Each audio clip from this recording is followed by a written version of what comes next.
Border Gavaskar trophy ആരംഭിച്ചത് മുതൽ ഇപ്പോൾ വരെ ഏറ്റവും കൂടുതൽ പഴികേൽക്കുന്ന താരങ്ങളാണ് വിരാട് കോഹ്ലിയും രോഹിത് ശർമ്മയും.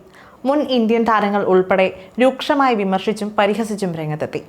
രോഹിത്തിനോട് വിരമിക്കൽ പ്രഖ്യാപിക്കാനും കോഹ്ലി ഒരു ലെജൻഡാണ്, അതുകൊണ്ട് ലെജൻഡ്സ് ലീഗിൽ കളിക്കണമെന്നുമൊക്കെയുള്ള പരിഹാസങ്ങൾ മുൻ താരങ്ങൾ തന്നെ നടത്തി.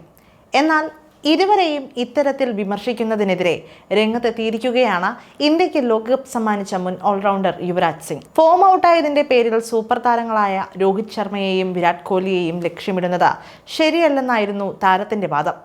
രോഹിത്തിന്റെയും കോഹ്ലിയുടെയും നേട്ടങ്ങൾ ആളുകൾ വളരെ പെട്ടെന്ന് വിസ്മരിക്കുകയാണെന്നും അദ്ദേഹം അഭിപ്രായപ്പെട്ടു. ബോർഡർ ഗവാസ്കർ ട്രോഫിയിലെ തോൽവിയേക്കാൾ വലിയ പരാജയമാണ് അടുത്തിടെ ഇന്ത്യൻ മണ്ണിൽ വെച്ച് ന്യൂസിലാൻഡ് നമ്മളെ വൈറ്റ് വാഷ് ചെയ്തതെന്ന് അദ്ദേഹം ചൂണ്ടിക്കാട്ടി. ടെന്നീസ് ബോൾ ക്രിക്കറ്റ് പ്രീമിയർ ലീഗിന്റെ ലോഞ്ചിങ്ങിൽ പങ്കെടുക്കാൻ ദുബായിൽ എത്തിയതായിരുന്നു യുവരാജ് സിംഗ്.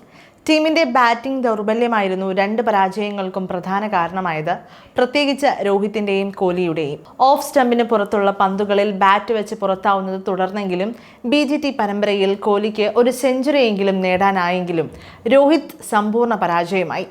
3 ടെസ്റ്റുകളിൽ 5 ഇന്നിംഗ്സുകളിലായി രോഹിത്തിന്റെ സമ്പാദ്യം 31 റൺസ് മാത്രമാണ്. എന്നാൽ ഇരുവരുടെയും മുൻകാല നേട്ടങ്ങൾ കണക്കിലെടുത്ത് അവരെ ആക്ഷേപിക്കുന്നത് അന്യായമാണെന്ന് യുവരാജ് പറഞ്ഞു.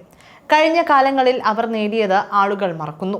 അവർ പരാജയപ്പെട്ടു, നന്നായി കളിച്ചില്ല എന്നത് ശരി തന്നെ. സമീപകാലത്തെ ഏറ്റവും മികച്ച ക്രിക്കറ്റ് താരങ്ങളാണവർ. പരാജയത്തിൽ നമ്മളെക്കാൾ അവർ വേദനിക്കുന്നുണ്ട് എന്നും അദ്ദേഹം പറഞ്ഞു. ഇന്ത്യ ശക്തമായി തിരിച്ചു വരുമെന്ന് പ്രതീക്ഷിക്കുന്ന യുവരാജ് രോഹിത്തിലും കോഹ്ലിയിലും മാത്രമല്ല, തന്റെ മുൻ സഹതാരമായിരുന്ന പുതിയ ഹെഡ് കോച്ച് ഗൗതം ഗംഭീറിലും തനിക്ക് പൂർണ്ണ വിശ്വാസമുണ്ടെന്നും പറഞ്ഞു.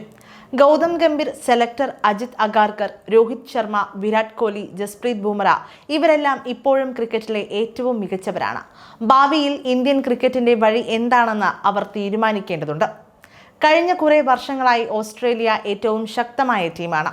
ഓസ്ട്രേലിയയിൽ നമ്മൾ കഴിഞ്ഞ 2 തവണ വിജയിച്ചതിനാൽ ഇപ്പോഴത്തെ തോൽവി അത്ര കാര്യമാക്കാനില്ല. എൻ്റെ അഭിപ്രായത്തിൽ ന്യൂസിലാൻഡിനോട് ഇന്ത്യയിൽ വെച്ച് തോറ്റതാണ് കൂടുതൽ വേദനാജനകം. ഫോം ഔട്ട് കാരണം രോഹിത് സിഡ്നി ടെസ്റ്റിൽ നിന്ന് മാറി നിന്നത് നിസ്വാർത്ഥ പ്രവൃത്തിയാണ്. ഇതൊരു വലിയ കാര്യമായി ഞാൻ കരുതുന്നു. ഫോമില്ല എന്ന കാരണത്താൽ ക്യാപ്റ്റൻ പുറത്തിരിക്കുന്നത് ഞാൻ മുൻപ് കണ്ടിട്ടില്ല. തന്നേക്കാൾ പ്രധാനം ടീമിന് നൽകിയതാണ് രോഹിത് ശർമ്മയുടെ മഹത്വം.